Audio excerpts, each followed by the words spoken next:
Comme le Cameroun, pays organisateur de la 33e CAN, la Côte d'Ivoire s'est qualifiée pour les huitièmes de finale. Ce qui me réjouit particulièrement dans cette qualification, c'est la manière dont les joueurs ivoiriens ont validé leur ticket. En effet, les éléphants n'avaient pas nécessairement besoin de terrasser l'Algérie. S'ils concédaient un match nul ou s'ils perdaient face au Phoenix, cela ne les empêcherait pas de poursuivre la compétition. Or ils ont fait beaucoup mieux en battant le vainqueur de la 32e CAN par 3-1.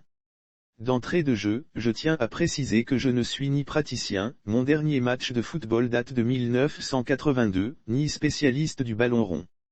C'est vraiment en profane que je voudrais dire pourquoi la belle victoire du 11 ivoirien m'a fait chaud au cœur et m'a en quelque sorte réconcilié avec les éléphants dont j'avais cessé de regarder les matchs pendant un bon moment. Ce que j'ai d'abord aimé, c'est le refus du minimalisme qui consiste à se satisfaire ou à se contenter de peu comme ces écoliers et élèves qui peuvent faire plus mais qui n'ont pas d'autre ambition que d'avoir octobre 2020 de moyenne. Évidemment, je ne parle pas ici de l'ambition démesurée qui écrase autrui, révélant un individu enfermé en lui-même et en recherche maladive d'affirmation de soi, au détriment de toute autre considération, confère. Paul Valadier, réhabiliter l'ambition dans étude 2008/1, pp 49 à 59. C'est à juste titre que cette ambition est décriée par Platon à travers le personnage d'Alcibiade qui, au nom de son intérêt personnel, engagea Athènes dans des aventures périlleuses et mit à mal la jeune démocratie athénienne, cf. Platon, le premier Alcibiade. Je parle de l'ambition qui donne suffisamment de confiance en soi pour entretenir et exploiter les talents au meilleur sens du terme, Valadier. Cette ambition-là est saine car elle nous fait voir grand et nous oblige à nous dépasser. Elle devrait être encouragée comme le fait Jésus en racontant la parabole des talents car le refus ou l'impossibilité d'envisager de grands desseins aptes à mobiliser les peuples pour un avenir neuf, Valadier, est autant dangereux qu'une ambition sans limite. Dans le film de Walt Disney, Baloo, le célèbre ours, explique qu'il faut se satisfaire du nécessaire et il a raison car il n'est point nécessaire de posséder quantité de maisons et de voitures pour être heureux pendant que des personnes autour de nous manquent du strict minimum mais se satisfaire du nécessaire et se contenter de peu sont deux choses différentes. Celui qui se contente de peu alors qu'il est capable de faire plus est un fainéant. On ne peut citer une telle personne en exemple. La première raison pour laquelle je m'étais détaché du football ivoirien, c'est que notre équipe nationale se contentait de peu alors qu'elle avait les moyens de remporter la CAN 2 fois avec les Drogeba Didier, Yaya Touré, Zokora Didier, Kolo Touré, Salomon Kalou, Arthur Boke et autres. Cette équipe, que tout pays aurait aimé avoir et que tout sélectionneur aurait aimé entraîner, ne faisait peur que sur le papier parce qu'elle était sans ambition.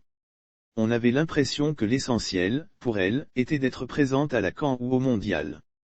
La seconde raison, c'est qu'il manquait à ces joueurs fort talentueux ce fighting spirit, qui fait la force des lions indomptables et qui leur a permis d'aller en quart de finale à la Coupe du Monde 1990. Sans cette hargne, les Joseph Gadji Sely, Abdoulaye Traoré, Serge Alain Magui, Sié Donald Olivier, Sam Abou Dominique, Oumar Ben Salah, Youssouf Fofana, Aka Kwame Basile et Alain Guamené n'auraient pas défait les Black Stars du Ghana en finale au Sénégal, le 26 janvier 1992. La génération des Drogeba semblait se décourager vite après avoir encaissé un but alors qu'il aurait fallu se battre farouchement jusqu'à la dernière minute comme les Roger Milla, Samuel Eto'o, Patrick Mboma, Théophile Abga, Rigobert Song, Thomas Nkono, François Omambiaïk, Stephen Tata et autres savaient le faire. J'ai cru voir cette hargne avec les éléphants de 2022 contre l'Algérie. J'ai cru voir aussi, ce jeudi 20 janvier, une vraie équipe. Incontestablement, les Didier Drogeba et Yaya Touré étaient bons individuellement mais ils avaient du mal à jouer ensemble, c'est-à-dire à privilégier l'intérêt général. Lorsqu'un défenseur veut coûte que coûte marquer des buts alors que les attaquants attendent de recevoir des passes de lui, il y a un problème. Faire équipe, c'est donner le ballon à celui est mieux placé pour mettre la balle au fond des filets et non faire son petit numéro.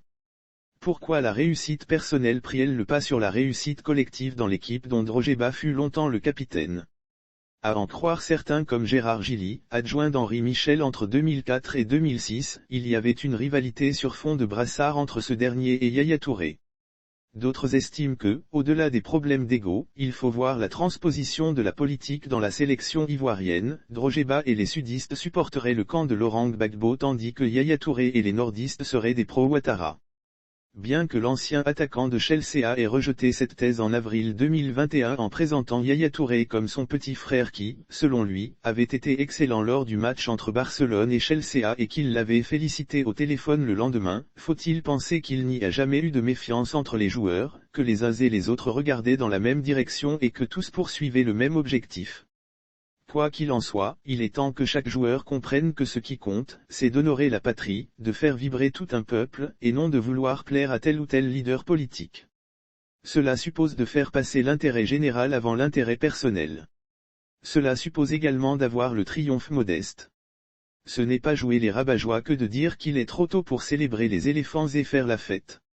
La priorité, pour les joueurs, c'est de se concentrer, d'apprendre des erreurs commises pendant le match contre la Sierra Leone, de bien préparer les futures rencontres car le travail n'est pas encore terminé. Le 16 décembre 1995, l'ASEC d'Abidjan devait disputer la finale de la Coupe d'Afrique des clubs champions contre Orlando Pirates, Afrique du Sud, au stade Houphouët-Boigny. Au lieu de se concentrer, joueurs et supporters du club jaune et noir festoyèrent la veille. Ils avaient oublié qu'il faut tuer l'ours avant de vendre sa peau, que la vie nous réserve bien des surprises, qu'il ne faut pas se moquer de celui qui se noie quand soi-même on n'a pas encore traversé la rivière. Les éléphants et leurs supporters gagneraient donc à se garder de l'euphorie excessive, à ne pas trop parler, bref à faire preuve d'humilité, de retenue et de patience. Quant à la question des entraîneurs européens qui coachent nos équipes nationales, je suis absolument contre parce que, en plus de nous coûter cher, ils ne sont pas forcément plus compétents que les locaux. En 1992, quand la Côte d'Ivoire remporta sa première CAN, ce n'était pas avec un sorcier blanc mais avec l'Ivoirien Y accent aigu Martial. Au moment où nous parlons de monnaie africaine, de souveraineté, etc., il ne serait pas mauvais d'y réfléchir.